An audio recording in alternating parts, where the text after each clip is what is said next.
धन्यवाद ईश्वर। हालेलुया। सबको जय मसीह की। ये सुबह के समय परमेश्वर की इस पवित्र आराधना में आए हुए हर एक भाई बहनों को प्रभु यीशु मसीह के नाम से इस Ludhiana assembly of God church में स्वागत करती हूँ। प्रभु में बने रहें, प्रभु की बरकत को प्राप्त करते रहें। हालेलुया। ये समय अनाउंसमेंट्स देना है। उसमें मेन अनाउंसमेंट ये है, डेली शाम को कॉन्फ्रेंस प्रेयर के जरिए हम सभी लोग जैसे पिछले दिनों में किया है उस तरीके से आगे बढ़ते चले। ये समय परमेश्वर की हजूरी में भेंट और दशमांश अर्पण करने का समय है। मैं चाहूँगी आप सभी लोग अपने ऑफरिंग को अपने हाथ में लें और परमेश्वर की हजूरी में समर्पण करें। जो आशीष परमेश्वर ने हमारे लिए किए हैं उसका हिस्सा परमेश्वर के वचन के अनुसार, जो परमेश्वर की हिस्सा हम परमेश्वर के हजूरी में लाते हैं, वो बीज के समान प्रभु के भवन में लाते हैं, जो परमेश्वर की राज्य की महिमा के लिए बोया जाता है। हालेलुया। प्रभु आप सबको आशीष से। आइए हम अपने भेंट और दशमांश अपने हाथ में लें और परमेश्वर की हजूरी में समर्पण करते हुए हम प्रार्थना करें। सभी लोग अपने जगह पर खड़े हो जाएं। सर्वशक्तिमान पिता परमेश्वर, आज ये समय आपकी हजूरी में लाए गए ये सब भेंट और दशमांश को आपके हाथों पर अर्पण करते। प्रभु से ग्रहण कर, प्रभु के जीवनों में परमेश्वर की बरकत है। परमेश्वर प्रभु की नाम की महिमा होने पाए। जो बीज हम बोते हैं उसके जरिए बहुतों के जीवन में आशीष का कारण बनने पाए। परमेश्वर प्रभु जी हम प्रार्थना करते हैं, यदि किसी के पास देने के लिए नहीं है तो प्रभु ने भी दे, ताकि वो आने वाले दिनों में आपकी राज की महिमा के लिए कार्य कर सके। परमेश्वर प्रभु आगे का रहता समय हम आपके हाथों पर अर्पण करते हैं। प्रभु जी इस भेंट को ग्रहण कर, ओ प्रभु की बरकत हमारे साथ आने पाए। आदर महिमा हम आपको देते, प्रार्थना यीशु मसीह के पवित्र और जलाली नाम से मांगती हूँ, आमीन।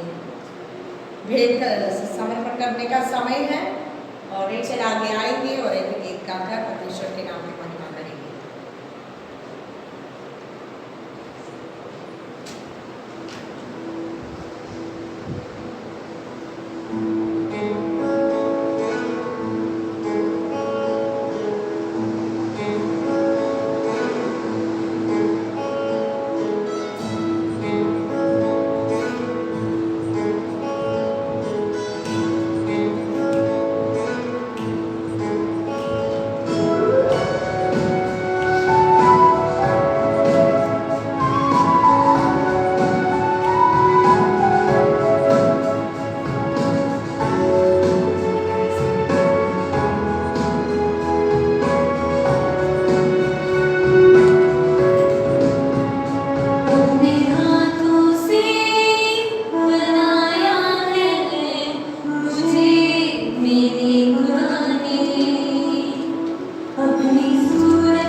व्यर्थ ना करते हुए हम परमेश्वर के वचन की ओर जाएंगे। ये समय में विनती करूंगी सभी लोग अपने अपने जगह पर बैठ जाएं और कलीसिया के पासवान आगे आएंगे और परमेश्वर के वचन से हमसे बातें करेंगे। सभी लोग पूरे समर्पण के साथ बड़ी प्रार्थना के साथ रहे, प्रभु जी आज मेरे लिए जो वचन है वो आज हमें दे। हालेलुया। प्रभु के हुजूरी में समर्पण करें, तालियों के साथ प्रभु के दास के स्वागत करें।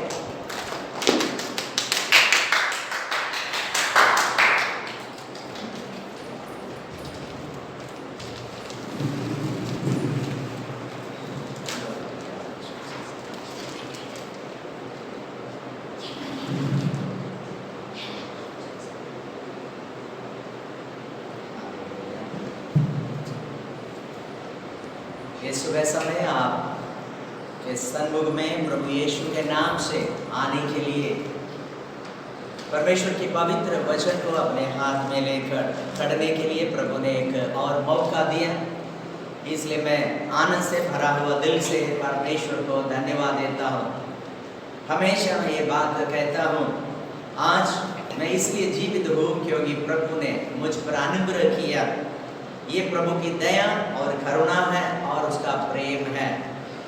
आज हम उसके प्रेम के बारे में और उसकी हमें सुरक्षा के बारे में कुछ हमें बातें हम सुनेंगे जो परमेश्वर हमसे बताना चाहते हैं। आज सुबह की हमें पवित्र वचन के मनन के लिए चुना हुआ भाग है रोमियो की पत्री, उसका 8वां अध्याय 31वां पद से लेकर उसका हमें 39 तक हम पढ़ेंगे। Book of Romans chapter 8 versus 31 through 39। हम इन बातों के विषय में क्या कहें? यदि परमेश्वर हमारी ओर है तो हमारा विरोधी कौन हो सकता है? जिसने अपने निज पुत्र को भी ना रख छोड़ा परंतु उसे हम सबके लिए दे दिया, वह उसके साथ हमें और सब कुछ क्यों न देगा? परमेश्वर के चुने हुओं पर दोष कौन लगाएगा? परमेश्वर ही है जो उसको धर्मी ठहराने वाला है। फिर कौन है जो दंड की आज्ञा देगा? मसीह ही है जो मर गया वरन मुर्दों में से जी भी उठा और परमेश्वर के दाहिने और है और हमारे लिए निवेदन भी करता है। कौन हमको मसीह के प्रेम से अलग करेगा? क्या क्लेश या संकट या उपद्रव या अकाल या नंगाई या जोखिम या तलवार? जैसा लिखा है, तेरे लिए हम दिन भर खाक किए जाते हैं, हम वध होने वाले भेड़ों के समान गिने गए हैं। परंतु इन सब बातों में हम उसके द्वारा हमने हमसे प्रेम किया है जीवन से भी बढ़कर है, क्योंकि मैं निश्चित जानता हूँ कि न मृत्यु न जीवन न स्वर्गदूत न प्रधानताएं न वर्तमान न भविष्य न सामर्थ न ऊंचाई न गहराई और न कोई और सृष्टि हमें परमेश्वर की प्रेम से जो हमारे प्रभु मसीह यीशु में है अलग कर सकेगी। इस पवित्र वचन पढ़े जाने पर हम सब पर सुनने वालों को आशीर्वाद मिले। हमारा परमेश्वर आशीष देने वाला परमेश्वर है और परमेश्वर बात करने वाला परमेश्वर है। परमेश्वर जीवित है। तो आज सुबह समय जब हम उस जीवित परमेश्वर को आराधना कर रहा है तो उसकी आवाज भी हम सुनेंगे। जब हम जीवित हैं, हमारा परमेश्वर जीवित है, हमारे आपस में एक संबंध एक रिश्ता पाए जाते हैं और जुड़ जाते हैं। जैसे यदि हम किसी का नंबर मोबाइल पर डायल करते हैं तो वो कनेक्शन जब लग जाता है तो हमारे आपस में बातें शुरू हो जाता है। तो जैसे आज सुबह हम लोगों ने आराधना किया, जब हम आराधना कर रहे थे गीतों के द्वारा, स्तुति प्रशंसा के द्वारा, तारीफों के द्वारा, अपने भेंट के द्वारा जब हम कर रहे थे तो वो परमेश्वर के साथ एक रिश्ता, एक संबंध जुड़ गया है और अब परमेश्वर हमसे बातें करने जा रहा है। कितने खुशी की बात है ये। इस संबंध को बनाने के लिए और कोई तरीका हमारे सामने नहीं है।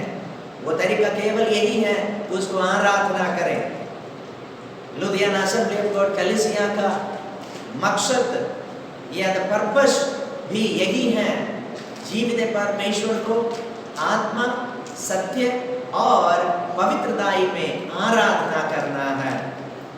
इस बात को हम हमेशा जोर देते हैं। परमेश्वर आराधना के योग्य है, हमें उसको आराधना करना है। आखिर सारी दुनिया आराधना करता है, लेकिन सब लोग जीवित परमेश्वर की आराधना नहीं करता। कई बार लोग सोचते हैं हम उसको आराधना कर रहा है, लेकिन वो तरीका गलत होने के नाते परमेश्वर के साथ संबंध नहीं होता है, कनेक्ट नहीं होता है। ऐसे ही बिना कनेक्शन लोग पूजा और आराधनाएं किया जाता है।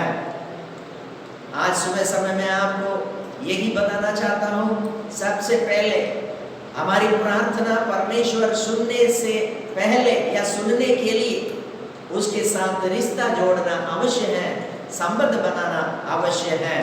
वो संबंध आराधना के द्वारा ही बना सकता है। तो यहाँ पर हम लोग काफी समय से भजन के द्वारा, गीतों के द्वारा, भजन संगीता से भी और अलग अलग तरीके से हमने प्रभु की आराधना किया। अब प्रभु के साथ हमारा रिश्ता जुड़ चुके हैं। अब हमें सावधानी से चुप रहकर शांत में उसकी आवाज सुनने की जरूरत है। वो बताने जा रहा है। यदि हम तैयार हैं उसे सुनने के लिए, वो बोलने के लिए भी तैयार है। आमीन। हालेलुया। जब तक हम तैयार नहीं है वो बोलता नहीं है, क्योंकि वो ऐसे फालतू बोलने वाला ईश्वर नहीं है, बिना मतलब बोलने वाला नहीं है।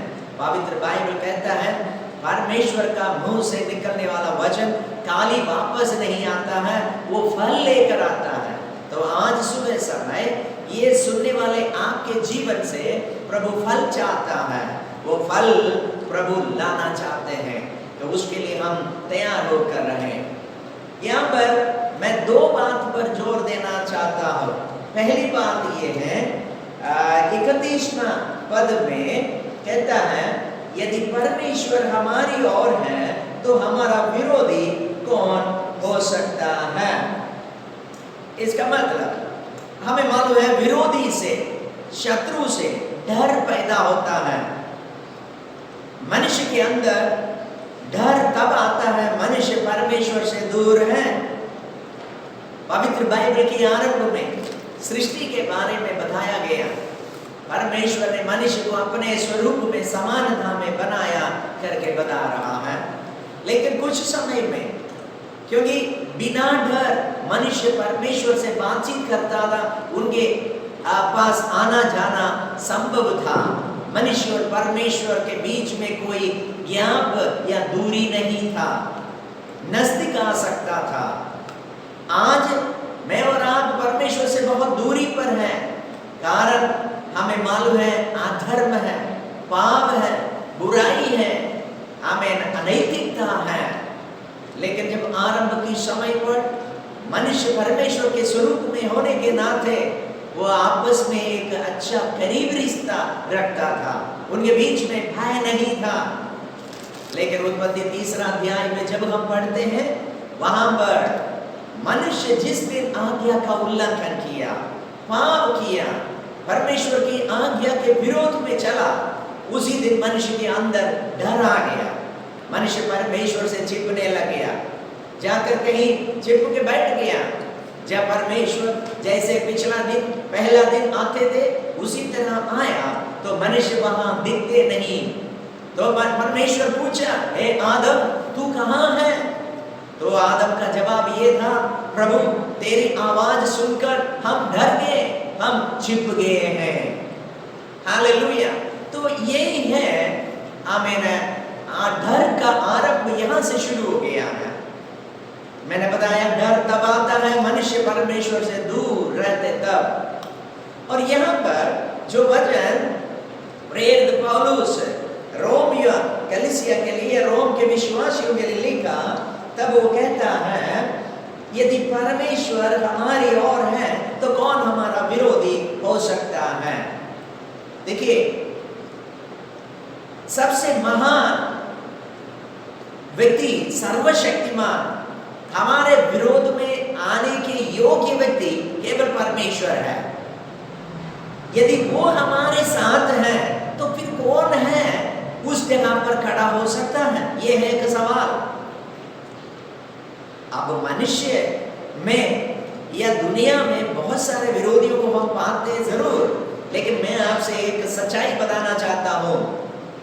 मेरा विरोध में खड़ने का एक योग्य व्यक्ति केवल परमेश्वर है, क्योंकि हमने परमेश्वर के विरोध में पाप किया है। हम परमेश्वर से दूर हुए हैं, परमेश्वर की आज्ञा का उल्लंघन किए हैं।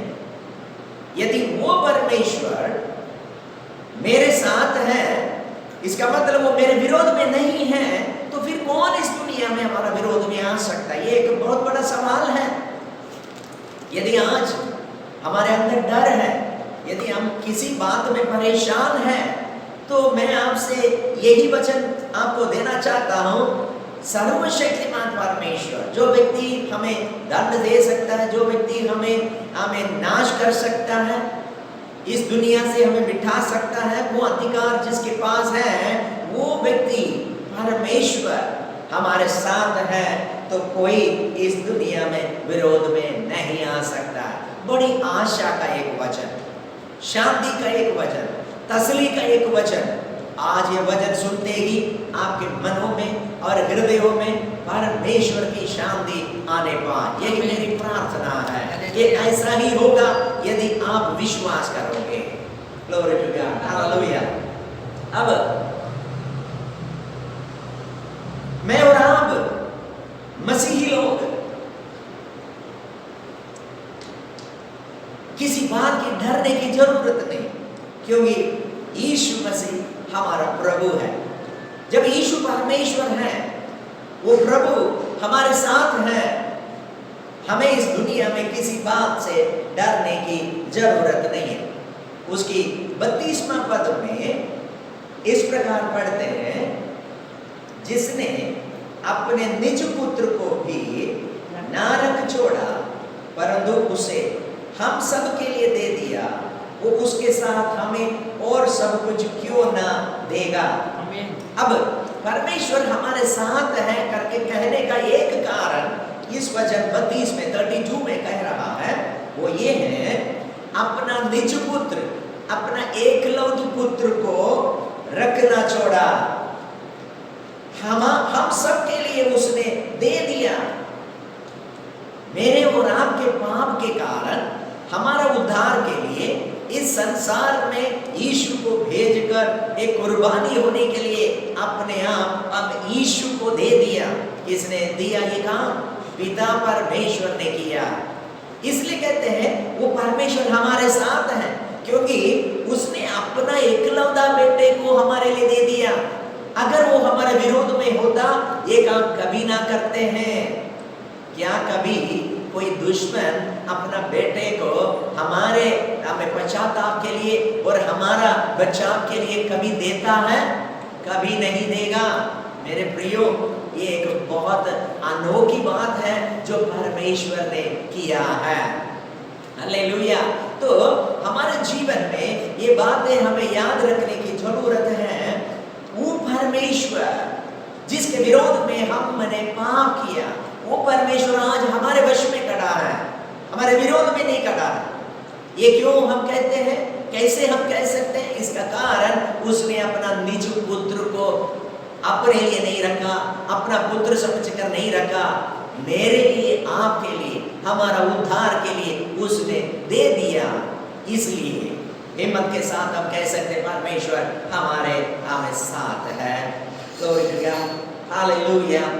पुराना नियम में हम देखते हैं परमेश्वर ने अब्राहम से कहा, तेरा एकलौता बेटे को बलि चढ़ाओ। उसकी कहानी हम सब जानते हैं। अब्राहम का बुढ़ापे तक उनको कोई बच्चा नहीं था, संतान नहीं था। लेकिन परमेश्वर ने बोला मैं तुम्हें एक पुत्र दूंगा।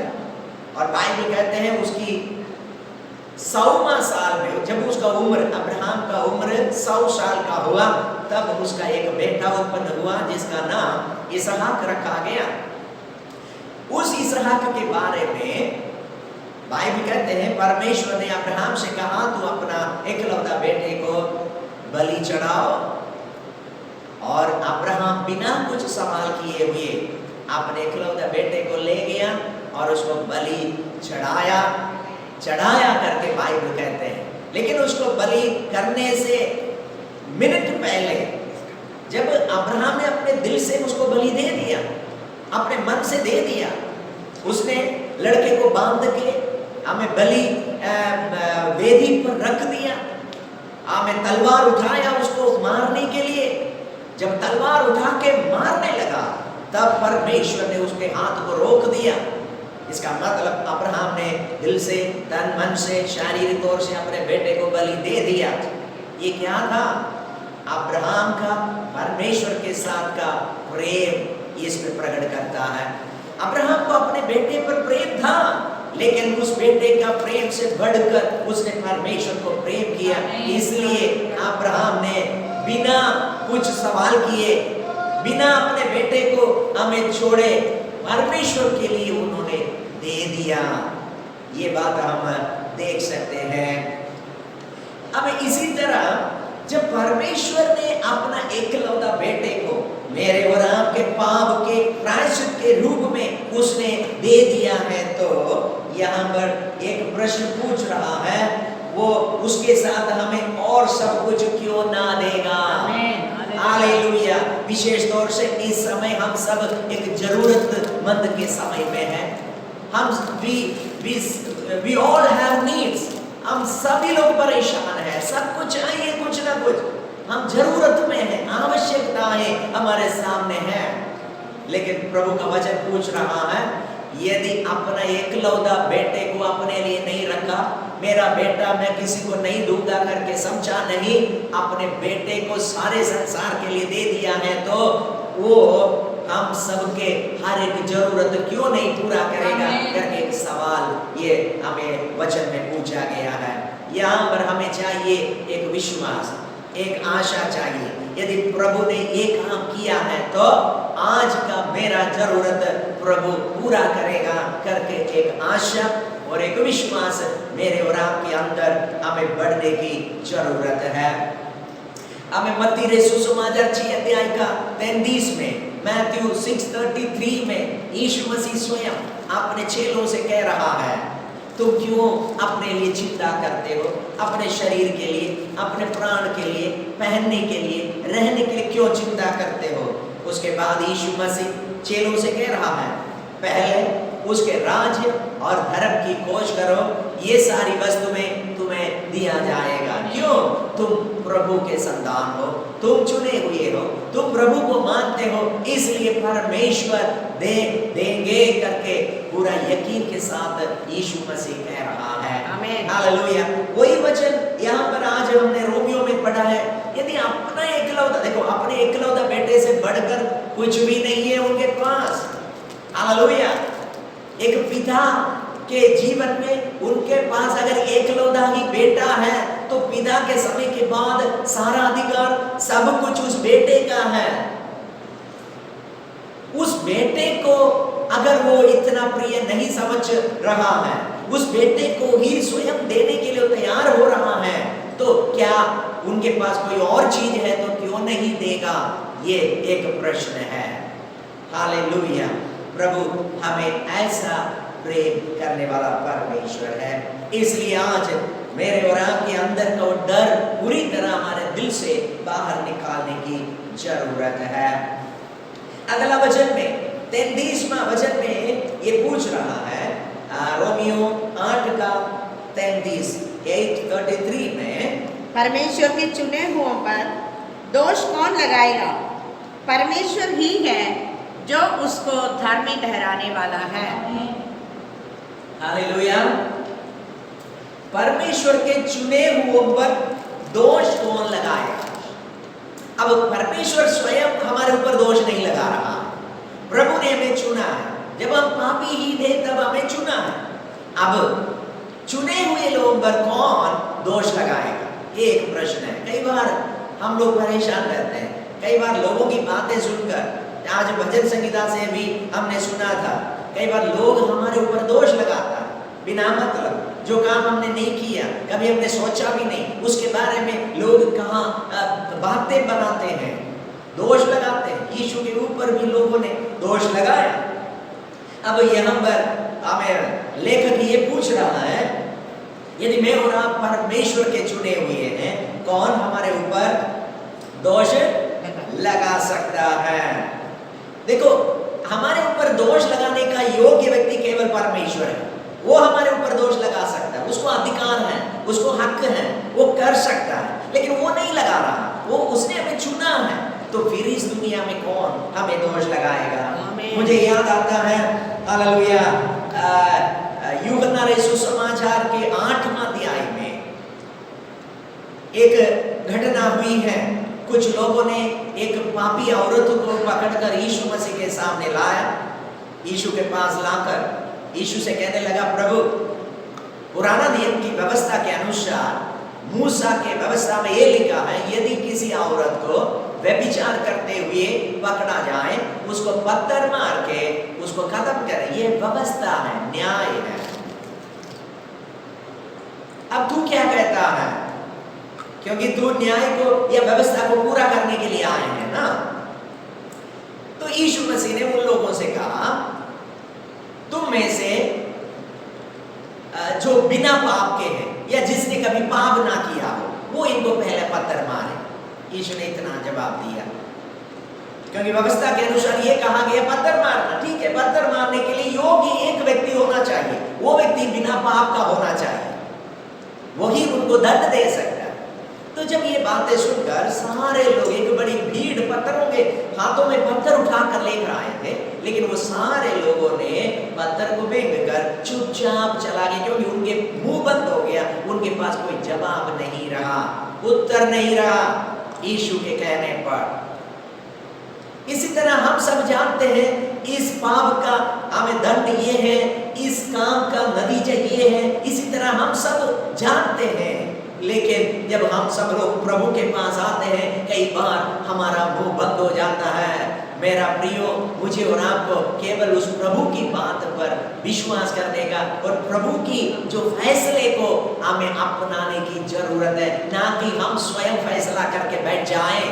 हाँ, व्यवस्था यही बता रहा है, इन्हें पत्थर मारना है, लेकिन इस व्यवस्था से बढ़कर एक न्याय करने वाला व्यक्ति, मेरे लिए और आपके लिए एक न्याय चुकाने वाला व्यक्ति इस दुनिया में आया है, उसका नाम है यीशु मसीह। अब यीशु मसीह है, उस हमें व्यवस्था का या न्याय से भी मुझे और आपको बचाने का अधिकार रखता है, सामर्थ्य रखता है, कानून से बचाने का अधिकार है, इस दुनिया की सारे परेशानियों से बचाने का अधिकार यीशु के पास है। मुझे याद आ रहा है, इस समय हम सब डरे हुए हैं, सारे संसार, एक छोटी बीमारी से, है ना। इस वायरस अगर लग गया तो मर जाएंगे, मौत का डर है। इसका मतलब क्या है? हम जीना चाहते हैं। प्यारे प्रभु, प्यारे प्रियो, बाइबल क्या कहता है? तुम जीना चाहते हो, जो जीवित है उस पर विश्वास करो। कौन है जीवित? केवल यीशु मसीह जीवित है। बाकी सब अपना समय के बाद 50, 60, 70, 80, 100 साल में उनका जीवन खत्म हो गया, वो चला गया, आज वो है ही नहीं। चाहे वो करोड़पति क्यों ना हो, चाहे वो जितने भी ज्ञानी क्यों ना हो, जितने भी ऊंचे जाति का क्यों ना हो, आज वो इस संसार में नहीं है। लेकिन एक व्यक्ति हमेशा जीवित है, यीशु कल, आज और युगानुयुग एक साथ जीवित है। यदि तुम जीवित रहना चाहते हो, यदि तुम्हारे अंदर का डर दूर करना चाहते हो, इस मृत्यु से डर दूर करके जीना चाहते हो, उस यीशु मसीह पर विश्वास कर जो युगानुयुग जीवित है। कभी कोई बीमारी उसको रोक नहीं सकता है। यदि हम बीमार हैं, तब भी उस बीमारी से बचाने का अधिकार उसके पास है। वो चंगा करने का सामर्थ्य रखता है। उसके नाम से बीमार चंगे हो जाते हैं, उसके नाम से बीमार हमें या अशुद्ध आत्मा भाग जाते हैं। ओ हालेलुया, आज सुबह समय वही काम यीशु मसीह करना चाहते हैं और मेरे और आपके जीवन में केवल इतना ही नहीं, हमारे समाज के लिए वो करना चाहते हैं। लेकिन कौन उसके पास आएगा, कौन उस पर भरोसा रखेगा, कौन उस पर विश्वास रखेगा, उसी के लिए वो करना चाहते हैं। देखिए, मैं उस हमें व्यभिचारिणी औरत के बारे में कह रहा था। जब यीशु ने उनको मौका दिया पत्थर मारने के लिए, सभी लोग चला गया। कारण क्या? उसमें से एक भी व्यक्ति उनको दंड देने के लिए, पत्थर मारने के लिए योग्य नहीं था। आखिरी में यीशु मसीह और उस औरत खड़े हैं। यीशु ने उस औरत से पूछा, हे नारी, वो लोग कहाँ गए? उस औरत ने कहा, प्रभु जी सब चले गए, क्या किसी ने दंड नहीं दिया? बोला, किसी ने भी दंड नहीं दिया। अब दंड देने का योग्य व्यक्ति के सामने वो औरत खड़ी है। यीशु मसीह दंड दे सकता है क्योंकि यीशु के जीवन निष्कलंक था या बिना पाप का था। अब यीशु मसीह क्या कह रहा है उस औरत से? मैं भी तुझे दंड नहीं देना चाहता हूँ, जा आगे पाप नहीं करना है। उनका पाप क्षमा किया गया। लोगों ने उनकी पाप को दंड देने के लिए लाया था, लेकिन यीशु मसीह ने उनकी पाप को क्षमा किया, दंड से उनको मुक्ति दिया, उनको छुटकारा दिया, उनको आजादी दे दिया, एक आनंद का जिंदगी दे दिया। उनसे कहा, आगे उस बुराई का जीवन मत जीना, एक धर्मी का जीवन जीना है। हालेलुया। पवित्र बाइबल यही पूछ रहा है, यदि परमेश्वर ने हमें चुना है तो कौन हमें दोष लगा सकता है? यदि परमेश्वर हमारे पाप क्षमा किया, कौन हमारे ऊपर दोष लगा सकता है? आज मेरे वचन सुनने वाले आपसे मैं कहना चाहता हूँ, आप चुने हुए लोग हैं, प्रभु ने आपको चुना है, आपके पाप प्रभु ने क्षमा किया है। हालेलुया। प्रभु आपसे प्यार करता है। अब उसकी अगला वचन में देखिए, इसमें हम एक एक वचन हम सीख रहा है। सबसे पहले हमने बोला यदि प्रभु हमारे साथ है, हमें डरने की जरूरत है। उसके बाद हमें अपने इकलौता बेटे को हमारे लिए दे दिया। फिर हमने पढ़ा, हमें प्रभु ने हमें चुना है तो कोई हमारे ऊपर दोष नहीं लगा सकते। प्रभु ने हमें धर्मी ठहराया है। उसकी 34वां हमें पद में हमें कहता है, फिर कौन है जो दंड की आज्ञा देगा? मसीह ही है जो मर गया पर मुर्दों में से जी भी उठा और परमेश्वर के दाहिनी ओर है और हमारे लिए निवेदन भी करता है। वचन 34 में 34 में क्या कहते हैं? कौन हमें दंड दे सकता है? कौन हमें पनिशमेंट दे सकता है? मैंने पहले ही बोला, उस पापी औरत को दंड देने का योग्य केवल एक ही व्यक्ति था, वो यीशु मसीह था। वो सही यीशु मसीह आज हमारे सामने भी है। वो चाहे तो मुझे और आपको हमें दंड घोषित कर सकता है, सजा सुना सकता है। हालेलुया। आज हमने भजन संहिता जब पढ़ा तो उसके लास्ट वचन में हमें रिया ने ये बताया, हर एक को उनको अपने अपने काम का बदला प्रभु देगा, उनके काम के अनुसार उनको देगा, कभी अन्याय नहीं करेगा। आज हमारे देश की जो कचहरी है, कोर्ट है, उसमें जो भी फैसला सुनाया जाता है, कई बार हमें दोषी को हमें निर्दोषी बताता है और निर्दोषी को दोषी बताता है। ये है, कई बार ऐसा होता है, हमेशा नहीं, कई बार होता है ऐसा। इसलिए लोग परेशान हैं। क्यों? सत्य को लोग जानते नहीं, क्योंकि छुपी हुई बातें लोगों को पता नहीं लगता है। लोग बहुत बातें छुपाता है, झूठ बोलता है। लेकिन मैं आपसे कहना चाहता हूँ, परमेश्वर के सामने कोई झूठ बोलकर जीत नहीं पाएंगे। इस संसार के कचहरी में हम झूठ बोल सकते हैं, हमारे लोगों के बीच में, हमें यार दोस्तों के बीच में, रिश्तेदारों के बीच में, अधिकारियों के सामने झूठ बोलकर हम कुछ प्राप्त कर सकते हैं, जीत सकते हैं। लेकिन प्रभु यीशु मसीह के सामने एक भी झूठ प्रबल नहीं होगा, क्योंकि वो झूठ से नफरत करता है। वो सत्य को प्यार करने वाला परमेश्वर है। आज हालेलुया, जो हमें सत्य को प्यार करता है वो यीशु के पास आता है, वो यीशु की आराधना करते हैं। यदि आप यीशु को आराधना करते हैं तो याद रखना, आपके जीवन में कोई झूठ नहीं होना चाहिए। कोई बात छुपा कर रख कर, चोरी करते हुए, पाप करते हुए प्रभु को आराधना करने के लिए कोशिश नहीं करना, क्योंकि वो प्रभु को पसंद नहीं है। उसी प्रकार की आराधना का उत्तर नहीं मिलेगा। आप बाद में आमीन हालेलुया शर्मिंदा हो जाएंगे। इसलिए सिर उठा के जीने के लिए परमेश्वर का संतान कहलाने के लिए, प्रभु की आराधना करने के लिए हमें सच्चे या सत्य का जीवन जीने की आवश्यकता है। हालेलुया। यहाँ पर हमें ये वचन हमने पढ़ा था, यहाँ पर लिखा है दंड की आज्ञा देने का योग्य एक व्यक्ति है। कौन है वो? मसीह है। क्या किया उसने? जो दुख उठाया, मर गया, लेकिन मुर्दों में से जी उठा, वो दंड दे सकता है। लेकिन वो अब कहां पर है? परमेश्वर के दाहिने साइड पर, दाहिनी ओर बैठा हुआ है। बैठकर करते क्या है? दोष नहीं लगा रहा है, फिर क्या कर रहा है? हमारे लिए निवेदन कर रहा है, एडवोकेट का काम कर रहा है, वकील वकालत कर रहा है। प्यारो देखो, इस दुनिया में अभी 2 महीने पहले की बात है, किसी एक हमें गलती की वजह से किसी को पुलिस पकड़ के जेल में ले गया। उसको जेल से वापस लाने के लिए वकील के पास गया। वकील कह रहा था मुझे 20,000 रुपया फीस चाहिए करके, या कोई कह रहा था 15,000 रुपया फीस चाहिए। किस काम के लिए? एक व्यक्ति को जो अंदर बंद किया हुआ वहां से बाहर लाने के लिए, केस खत्म करने के लिए नहीं, सिर्फ उसको थोड़ी समय के लिए वहां से बाहर लाने के लिए पैसा मांग रहा है। कौन? जो वकालत करना चाहते हैं, या जो वकील है या एडवोकेट है, उसका काम है जज के सामने जाकर बात करके उसको वहां से निकालना है, छुड़ाना है। अब बाइबल में लिखा है यीशु मसीह पिता के दाहिने हाथ में, दाहिने पास बैठकर मेरे लिए, आपके लिए, जो चुने हुए हैं, हमारे लिए वो हमें वकील का काम कर रहा है। कितना पैसा हम उसको देता है? क्या वो हमसे रिश्वत मांगता है? दुनिया जैसे सोचकर विश्वास करके बैठा है, इसी तरह कभी प्रभु यीशु किसी से कोई चीज नहीं मांगता है, वरन वो हमारे लिए अपना जीवन ही दे दिया। जिसने अपना जीवन मेरे लिए, आपके लिए दे दिया, वो मेरा और आपका नाशवान कागज वाला पैसा लेकर या कोई कपड़ा लेकर या कुछ आटा या तेल लेकर क्या करेगा? हम क्या समझकर बैठे हैं?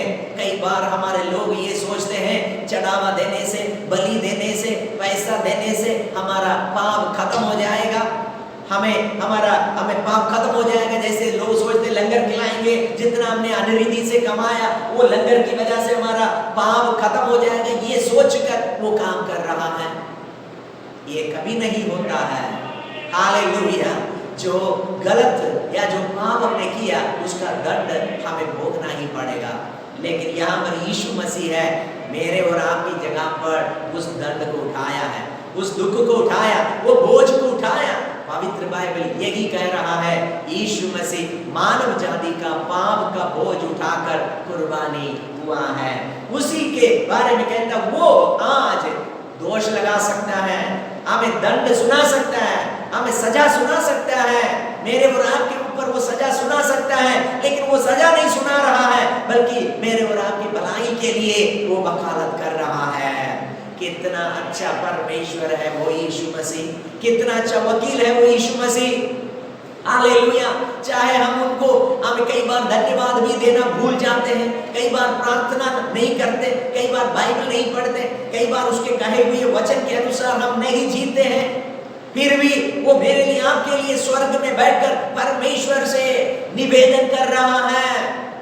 जितने भी गलती और कमियां मेरे और आपके जीवन में हैं, फिर भी वो स्वर्ग में पिता के पास बैठकर उस परमात्मा के साथ वो मेरे लिए, आपके लिए निवेदन कर रहा है। क्या ऐसा कोई और व्यक्ति है? Hallelujah, hallelujah. अपने आप देने के बाद भी हम पापियों के लिए निवेदन करने वाला ये एक व्यक्ति, हालेलुया। आज भी मुझे और आपको दंड देने का योग्य व्यक्ति, लेकिन आज दंड देने की बजाय वो हमारे लिए निवेदन कर रहा है। Hallelujah, hallelujah, glory to God. अब पुराना नियम में एक बात था, अब्राहम और लूत के बारे में हम लोग सुनते हैं। सदोम एक जगह था, बुराई से भरा हुआ एक देश, दुष्टों से भरा हुआ था। उस सदोम के बीच में लूत और उनके परिवार रखा था। लेकिन एक बार स्वर्गदूत अब्राहम के पास आकर कहा, मैं सदोम को नाश करने जा रहा हूं। उस समय तुरंत अब्राहम को अपने रिश्तेदार लूत के बारे में याद आया, क्योंकि मेरा प्रिय आमीन मित्र या भतीजा आमीन सदोम देश में रहता है, उनका परिवार भी है। अगर वो देश में स्वर्ग से आग गिराकर उसको नाश करेगा तो मेरा भतीजा और परिवार भी बिल्कुल सत्यानाश हो जाएगा। अब्राहम उस सदोम देश के लिए विनती करना शुरू किया, परमेश्वर से प्रार्थना कर निवेदन करना शुरू किया। कहने लगा, यदि 50 धर्मी हैं तो क्या उस देश को नाश करेगा? परमेश्वर ने कहा नहीं। तब अब्राहम को पता चला 50 है ही नहीं है, क्योंकि सिर्फ मैं तो मेरा ही वो भतीजे परिवार को ही जानता हूं, और कोई परमात्मा को मानने वाला उधर है या नहीं है ये सिर्फ परमेश्वर ही जानता है। फिर अब्राहम ने 40 के लिए मांगा, फिर 30 मांगा, 20 मांगा, फिर 10 तक आ गया। परमेश्वर ने कहा यदि 10 धर्मी उस देश में है तब भी मैं उसको नाश नहीं करूंगा। इसका सच्चाई यही था, 10 लोग भी वहां पर है ही नहीं था। मेरे प्रियो, निवेदन की बात मैं कर रहा था।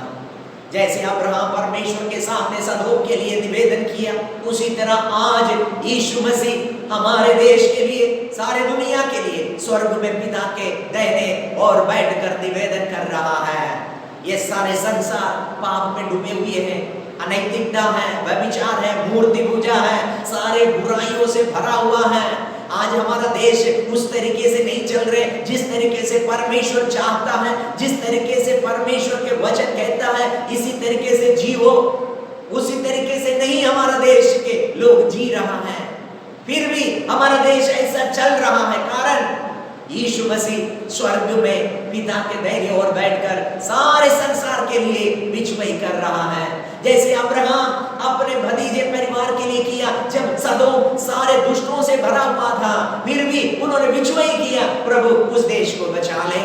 आज प्यारो, हमारे सारे संसार को अगर देखा जाए, अधिक लोग परमेश्वर से दूर रहने वाले हैं, अधिक लोग पाप में रहने वाले हैं, थोड़े ही लोग हैं परमेश्वर से डरता है, थोड़े ही लोग हैं एक धार्मिकता का जीवन जी रहा है, बुराई से नफरत करने वाले लोग थोड़े हैं, परमेश्वर से डरने वाले लोग थोड़े लोग हैं।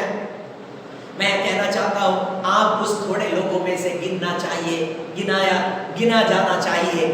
यदि आप चाहें तो आप उस बड़ी संख्या के लोगों से छूटकर बचकर उस अल्प संख्या के लोगों के साथ जो धर्मी गिना गया, उनके साथ आप भी गिना जा सकता है, यदि आपका दिल चाहे, यदि आप विश्वास करें, यदि आप यीशु मसीह की वकालत पर विश्वास करें, यदि आप यीशु से प्रार्थना करना शुरू करें। हालेलुया! क्योंकि पापी की प्रार्थना सीधे स्वर्ग में नहीं जाता है, पापी की प्रार्थना परमेश्वर के पास नहीं जाता है। जैसे एक दोषी के हमें विनती जज नहीं सुनता है, इसलिए वकील को बीच में रखता है, वकील की बात हमें जज सुनता है। कारण क्या है? वकील उसी के लिए तैयार किया गया है, सारे व्यवस्था के बारे में वकील को मालूम है। हालेलुया! नियम के बारे में वकील जानता है। मेरे प्रियो, यीशु मसीह वो वकील है, परमेश्वर की व्यवस्था के बारे में अच्छी तरीके से जानने वाला। हालेलुया! मैं और आप परमेश्वर की व्यवस्था के बारे में इतना नहीं जानता है हमें जितना यीशु मसीह जानता है, जितना यीशु मसीह ने व्यवस्था को पूरा किया है। आज मैं आपसे कहना चाहता हूँ, यीशु मसीह हमारा हमें वकालत है करने वाला, यह वकील है जो मेरे लिए आपके लिए परमेश्वर से निवेदन करने वाला परमेश्वर है। मैं जल्दी समाप्त करने जा रहा हूँ। यहाँ पर एक मुख्य विषय आ रहा है। अब क्या है?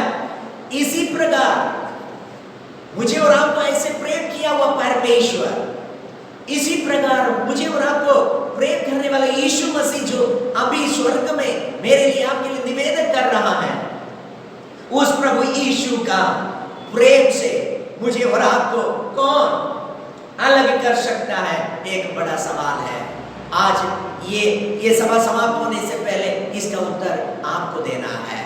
ये हर एक व्यक्तिगत हमें सवाल है।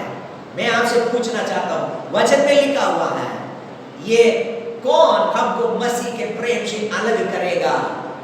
क्या क्लेश, क्या संकट, क्या उपद्रव, या अकाल, या नंगाई, या जोखिम, या तलवार? कौन हालेलुया। उसकी अंतिम पद में 39 का पद में भी ना गहराई हमें ना ऊंचाई ना कोई और सृष्टि हमें परमेश्वर के प्रेम से जो हमारे प्रभु यीशु मसीह में है अलग कर सकेगी। हालेलुया। ये प्रश्न कौन हमें मसीह के प्रेम से अलग कर सकता है? मैं अभी इतने समय आपको ये बात कह रहा था, परमेश्वर का प्रेम यीशु मसीह के द्वारा हमारे सामने प्रकट किया गया। उस प्रेम से मुझे और आपको कौन अलग कर सकता है? हालेलुया। क्या बीमारी हमें प्रभु के प्रेम से अलग करेगा? क्या गरीबी हमें प्रभु के प्रेम से अलग करेगा? क्या ये लॉकडाउन हमें प्रभु के प्रेम से अलग करेगा? बिल्कुल नहीं। ये लॉकडाउन के द्वारा हमें और ज्यादा प्रभु के करीब आने की जरूरत है। हम आ भी सकता है क्योंकि हमारा प्रभु केवल चर्च में बैठने वाला नहीं है। हम चर्च में संडे का दिन इकट्ठे नहीं हो पाते हैं, इसका मतलब ये नहीं है हम प्रभु से अलग हो गए हैं। हालेलुया। क्योंकि जहां हम बैठे हैं वहां हमारे साथ रहने वाला है वो प्रभु। हम सिर्फ संडे में इसलिए आते हैं ताकि दूसरे लोगों को हम देख पाएंगे, दूसरे लोगों के साथ प्रभु की आराधना कर पाएंगे, दूसरों की हालचाल पूछ सकते हैं, हाय बोल सकते हैं, गले लगा सकते हैं, हाथ मिला सकते हैं। वो खुशी के लिए हम लोग इकट्ठे होते हैं। लेकिन परमेश्वर की खुशी पाने के लिए, परमेश्वर की आराधना करने के लिए हम अपने जगह पर बैठकर ही उसके प्रेम को बढ़ा सकता है। हालेलुया। अभी हम सोचेंगे ठीक है हम घर में बैठकर प्रेम बढ़ा सकता है, लेकिन हमारे घर में भोजन वस्तु नहीं है, तंगीपन है, हमारे घर में कुछ भी नहीं है क्योंकि 2 महीने से काम नहीं चल रहा है, पैसा नहीं आ रहा है, गरीबी बढ़ रहा है। क्या ये डर आपको परेशान कर रहा है? हालेलुया। मैं आपसे कहना चाहता हूँ ये डर भी आपको परमेश्वर के प्रेम से या मसीह यीशु का प्रेम से आपको अलग नहीं कर सकेगा। क्या आपको यकीन है? मुझे यकीन है इसलिए मैं कह रहा हूँ, लेकिन आपको भी यकीन होने की जरूरत है। ये आपको स्वयं कहना है, आप अपने दिल से कहने की जरूरत है, मुझे ये मसीह के प्रेम से इस परिस्थिति मुझे बिल्कुल अलग नहीं कर सकेंगे। Hallelujah. Hallelujah. Oh glory to God Jesus ने पुराना नियम के समय में, मैं एक बात बोलकर समाप्त करूंगा। पुराना नियम के समय पर जो धर्मी लोग थे, परमेश्वर को मानने वाले लोग थे, उनको बहुत कष्ट को सामना करना पड़ा, दुख उठाना पड़ा, मौत को सामना करना पड़ा। कई लोग तलवार से मारे गए हैं। इसलिए पवित्र बाइबल में हमें यहाँ पर लिखा गया है, आमीन, यहाँ पर 36वां वचन में लिखा है, तेरे लिए हम दिन भर खान किए जाते हैं, हम वध होने वाली भेड़ों के समान गिने गए हैं। ये वचन इसलिए लिखा गया, पुराना समय पर पवित्र लोग, चुने हुए लोग बहुत सताया गया। हमसे पहले जो लोग प्रभु को मानते थे, यीशु मसीह को मानते थे, वो लोगों के ऊपर इसी प्रकार बहुत सताव आया था। लेकिन उनमें से किसी ने भी, जो सच्चे लोग थे, धर्मी लोग थे, कोई भी हमें प्रभु को इनकार नहीं किया। वो लोग वफादारी के साथ प्रभु के सन्मुख में खड़ा रहा। आज मेरा और आपका भी स्वभाव ऐसा ही होना चाहिए। इस कष्ट के परिस्थिति में, दुख की परिस्थिति में हम भी उस पुराने हमारे बाप दादों के समान हमें दृढ़ता के साथ खड़ा होने की जरूरत है, विश्वास के साथ खड़ा होने की जरूरत है। एक सच्चा विश्वासी कभी भी परमेश्वर के प्रेम से दूर नहीं जाएगा। हालेलुया। मेरे प्रियो, यीशु मसीह को आप जैसे पिता परमेश्वर यीशु मसीह को मेरे लिए आपके लिए दे दिया। यीशु है कौन है? पिता परमेश्वर का एकलौता बेटे को मेरे लिए आपके लिए दे दिया। यीशु ने किया क्या? दुख उठाया, लोगों की निंदा सुना, मेरे लिए आपके लिए कुर्बानी हुआ, मारा गया, गाड़ा गया, तीसरा दिन जी उठा। आज वो स्वर्ग में मेरे लिए आपके लिए निवेदन कर रहा है। मेरे लिए आपके लिए, यदि मेरे और आपके जीवन में कोई ऐसी भी बात है, कोई कष्ट है, ये परेशानी है, हम पीड़ा में हैं, मेरे लिए आपके लिए निवेदन करने वाला एक प्रभु स्वर्ग में बैठा हुआ है। जब वो आज भी मेरे लिए आपके लिए वकालत कर रहा है, तो हम कैसे उसके प्रेम से दूर जा पाएंगे? इसलिए वो लेकर कहता है, कोई परिस्थिति, कोई दुख, कोई बीमारी, कोई या मौत भी मुझे प्रभु के प्रेम से अलग नहीं कर पाएंगे। ये यकीन, ये भरोसा हम सब के अंदर आना चाहिए। ये वचन सुनने के बाद पवित्र आत्मा आपके अंदर ऐसा प्रेरणा, ऐसा शक्ति देने के लिए मैं प्रार्थना करने जा रहा हूँ, ताकि आप स्वयं हमें कहेंगे ये कोई बात या कोई रिश्तेदार या कोई व्यक्ति या हमारा समाज या हमारा देश मुझे प्रभु यीशु के प्रेम से मुझे अलग नहीं कर पाएंगे। प्यारों, जिस दिन आपको पता चलेगा परमेश्वर का प्रेम क्या है, जिस दिन आपको पता चलेगा यीशु का प्रेम क्या है, आप तब ये वचन बोल पाएगा, मैं कभी उसके प्रेम से अलग नहीं होऊंगा। मुझे किसी भी परिस्थिति या किसी भी व्यक्ति कभी भी मुझे प्रभु के प्रेम से अलग नहीं कर पाएगा। जब ये एक व्यक्ति के मुंह से ऐसी गवाही आएगा, तब स्वर्ग आनंदित होगा। हालेलुया। तब आपके लिए स्वर्ग में सीट पक्का हो जाएगा और कोई पूजा की जरूरत नहीं है और कोई हमें चढ़ावे की जरूरत नहीं है और कहीं जाकर मत्था टेकने की जरूरत नहीं। केवल आपके मुंह से उस सच्चे प्रभु जिसने आपको प्रेम किया, जिसने आपके लिए अपने एकलौता पुत्र को दे दिया, उसी को उसको पहचानने की जरूरत है। उसके लिए अपना जीवन को अर्पण करने की जरूरत है। चाहे मरना भी पड़े, चाहे इस दुख की वजह से, चाहे इस गरीबी की वजह से, चाहे इस बीमारी की वजह से मरना भी पड़े, तभी उसके प्रेम से मैं कभी अलग नहीं होऊंगा करके एक निर्णय और गवाही हमारे मुंह से आने पाए। आइए हम अपने आंखों को बंद करें, प्रार्थना करें। हालेलुया। मुंह खोले, धन्यवाद की भेंट चढ़ाइए। ओ हालेलुया। यदि प्रभु हमारी ओर है तो क्यों डरते हो?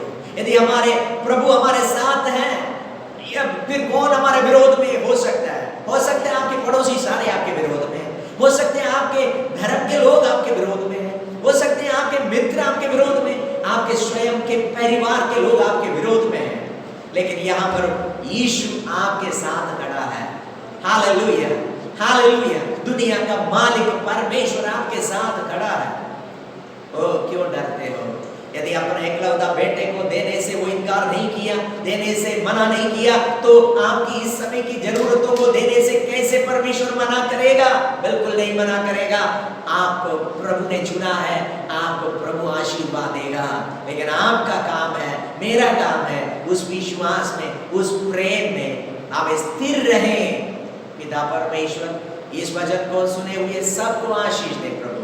हृदय में एक दृढ़ निर्णय, एक पक्का निर्णय लेने के लिए आप उन्हें मदद कर। सुनने वाले में कोई भी कभी किसी भी कारण से प्रभु परमेश्वर का या यीशु मसीह के प्रेम से अलग होने ना दे प्रभु। इस पवित्र वचन आपने आज हमें दिए, इसलिए धन्यवाद। जो वचन आपने दिया उसको तेरे लोगों के सामने बोलने का शक्ति भी मुझे दिया, इसलिए धन्यवाद प्रभु। सारा आदर महिमा हम आपको देते हैं। सुने हुए सारे लोगों को आशीर्वाद दे।